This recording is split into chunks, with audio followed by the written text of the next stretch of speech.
saw this thing, an app, DTF St. Louis. You meet these people so you can spice it, spice up your life. Spice it up. What's DTF? Welcome back to a Fifth Flow review. Today, I'm just going to go and actually get right into my recommendations on HBO Max's new mini-series, DTF St. Louis. If you've been looking for something that feels like a Midwestern noir with heavy side of social anxiety, this is it.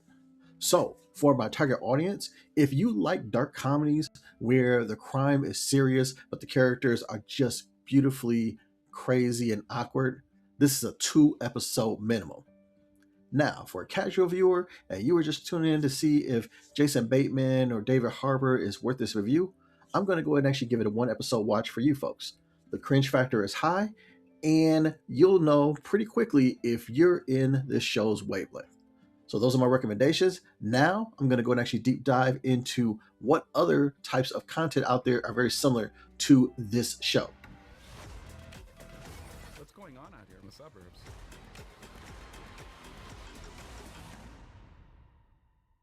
I love you. I love you too. To really get a feel for DTF St. Louis, think of it as a combo between a few different genres. If you like The Burbs, the 2026 Peacock remake, you'll recognize the same sense of suburban paranoia where everyone is kind of watching their neighbors through a slightly too open curtains feel. Or if you're a fan of Chair Company, you'll recognize and appreciate the hyper-specific, awkward dialogue. Both DTF St. Louis and The Company Chair lean into this Tim Robbins-esque cringe where characters repeat themselves or say the absolute wrong thing in a crisis. And let's not forget, this is the Conrad verse, so to speak. If you've seen Patriot or Perpetual Grace Limited, you already know the vibe. This creator of Stephen Conrad is doing what he does best, having a lyrical dialogue, depressing folk energy, technical obsession. Thinking more along the lines of Curb Your Enthusiasm. Let's take a look at the cast and crew in this one. So the chemistry is really what this show really hinges on, and we have Jason Bateman and David Harbour in this, and within the first 10 minutes, you buy the bromance that they're selling in this particular show. It's the highlight of the entire series. Profile name. Rock solid. Because I feel like I'm a pretty dependable person. Then you introduce Linda Cardellini. She's fantastic as kind of this Midwestern femme fatale type of character. And she actually, one of the funniest things that she has is that she is a Little League umpire on the side, which really leads to her having some visual gags of just this petite, cute woman wearing a Wrigley out-of-date type of umpire outfit. And she's great in this as well. And last but not least, the detectives. We have Richard Jenkins and Joyce Sunday as the perfect odd couple type of investigators here. Jenkins plays a weary veteran struggling with the modern online world, while Sunday is very blunt, tech savvy, and she describes herself as porn positive.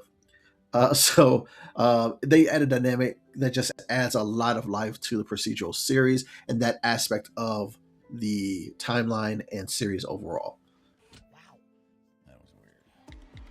Speaking of, timeline, let's talk about the plot and the way that this goes.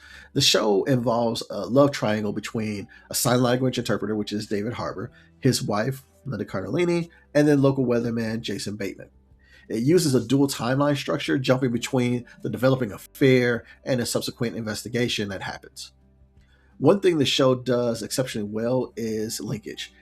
Every weird detail in the past, like a Jamba Juice order or a character's obsession with a reincumbent bike, eventually pays off in the future investigation.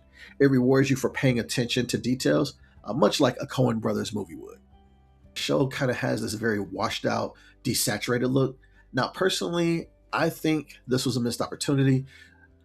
I would have liked to have seen them go ahead and actually handle the two timelines in a different way of like being shot so you're less confused and they actually oppose each other a little bit more. Like if they would have kept the past in kind of like a truism colors type of thing, and then you go ahead and actually move to the washed out look for the bleakness of like the murder investigation and all that kind of stuff. It would have made everything seem a little bit more grounded and would have actually brought a little bit more clarity to the overall presentation.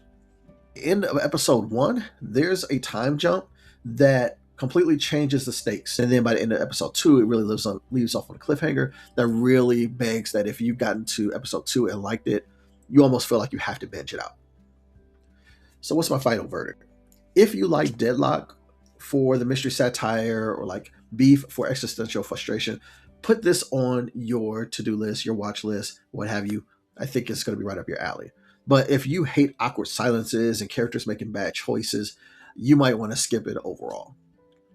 But that's what I have for DTF St. Louis. How did you get into signing? I have Peyronie's disease. I have a curve in my penis greater than 30 degrees. If you stay for this entire review, I appreciate you. I really do. Do me a favor, click like, share, subscribe, all that kind of good stuff. And if you have any comments for me, you can definitely go ahead and actually comment below or what have you. And that's it. But until the next time, I'll holler at you. Take care of yourself. Now that's a happy ending. Or is it? Because everything's over now. And all that's left is you and the infinite void.